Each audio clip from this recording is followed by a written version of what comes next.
আপনারা তো পেশাগতভাবেই ঢাকি, হ্যাঁ মানে এটাই আপনাদের জীবিকা, পেশা এবং বলতে গেলে বংশগত কাজ। হ্যাঁ, এটাই আমাদের বাজনা কাজই আমাদের পেশা, বংশগত। তো সরকারি কোনো সহযোগিতা পেয়েছেন? না, এটা এখনো কোনো অবশ্য পাই নাই।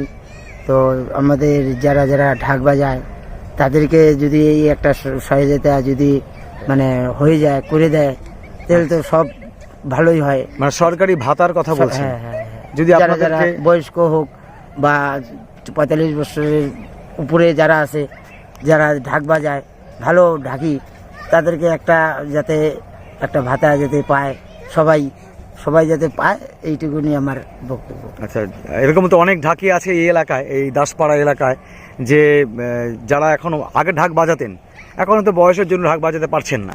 হ্যাঁ, তাদেরও একটা ভাতার ব্যবস্থা করলে ভালো হয়, তাই তো? হ্যাঁ হ্যাঁ, ঠিক বয়স্কদের বা যারা নাকি মোটামুটি ভালো ঢাক বাজায়, তাদেরও একটা ভাতা দেওয়া দরকার।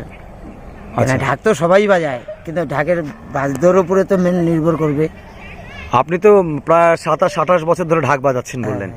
তো আগে ঢাক বাজাতেন পুজো প্যান্ডেল, আর এখন ঢাক বাজাচ্ছেন, কি পার্থক্য দেখতে পাচ্ছেন? পার্থক্য তো এখন মনে করেন যে সব গড়া তো একই চলছে। আচ্ছা, তো এখন ওর মধ্যে তো বাইছে নিতে হবে।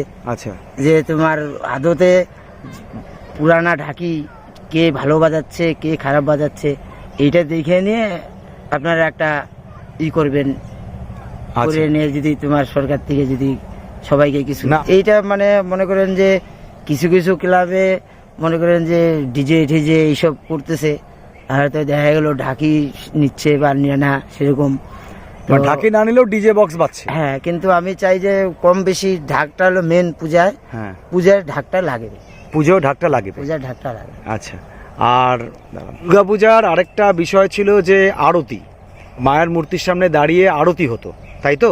হ্যাঁ, যে আরতির সঙ্গে আপনি ঢাক বাজিয়েছেন? এখন তো আরতির সময় আগে বাজিয়েছেন? আগে বাজিয়েছি, কিন্তু এখন অতটা হয় না। এখন অন্য অন্য প্রোগ্রামে তাদের হয়, কিন্তু ঢাকে অতটা আরতি হয় না। ঢাকে আরতি হয় না? তা আপনার কি মনে হয় আরতিটা হওয়া উচিত? আরতিটা হলে পরে এটা ভালোই। আচ্ছা, আরতিটা হলে ছোট বড় সবারই একটা তাল থাকে, সেটা একটা আনন্দের একটা আলাদা। এখন যেমন মোমবাতি বা তোমার অন্য অন্য প্রোগ্রাম এইসব করে, ঢাকে হয়তো দেখা গেল হয়তো একদিন হলো বা এখনো হয় না। আচ্ছা, কোনো কোনো জায়গায় হয়, কোনো জায়গায় হয় না। তা আরতির তো আলাদা তাল থাকে, আলাদা ব্যাপার থাকে। এবার ঢাক আপনারা কি যেমন তবলা বা অন্যান্য বাদ্যযন্ত্র বাড়িতে প্র্যাকটিস করা হয়, এটা আমার একটা জিজ্ঞাসা। তা আপনারা কি মাঝে মাঝে ঢাক টাক বাজান? মানে ধরুন পুজো অর্চনায় সিজন নাই, ঢাক বাজান নাকি বাজান না? না, আমাদের বলতে এমনিতে আমাদের তাল তো ভুলে যাওয়া যাবে না। তাল তো আমাদের ভিতরেই আছে। আচ্ছা, তো তারপরেও হয়তো দেখা গেলো কিছু কিছু আমরা রেওয়াজ করি, কোন সময় দেখা গেলো নতুন নতুন তালগুলো আনতে হয় এসব। আরেকটা প্রশ্ন, সেটা হচ্ছে যে বিভিন্ন জায়গায় দেখা যায় যে একসঙ্গে প্রায় ধরুন 10টা ঢাক বাজছে, থাকে না, বা 15টা ঢাক বাজছে, কিভাবে তাল মিলান? প্রত্যেকটা কাঠি কি করে একসঙ্গে পড়ে? এইটা মনে করেন যে কোনো একজনের একটা মাথা হইতে হয়, লিড করবে একজন। হ্যাঁ, যেমন 15 জন হোক, 20 জন হোক, ওর মধ্যে মনে করেন যে একজন মাথা রাখতে হবে। হ্যাঁ, ওই হলো সম্পূর্ণ সবাইকে নিয়ে চলবে, মানে ওর সঙ্গে তাল মিলিয়ে বাকিরা তাল মিলিয়ে যাবে। আচ্ছা, খুব ভালো লাগলো আপনার সঙ্গে কথা বলে। এতদূর আসছি ঠিকই, কিন্তু মানে স্যাটিসফাইড ভালো লাগলো যে আপনি ঢাক বাজাচ্ছেন প্রফেশনালি এবং বংশগতভাবে।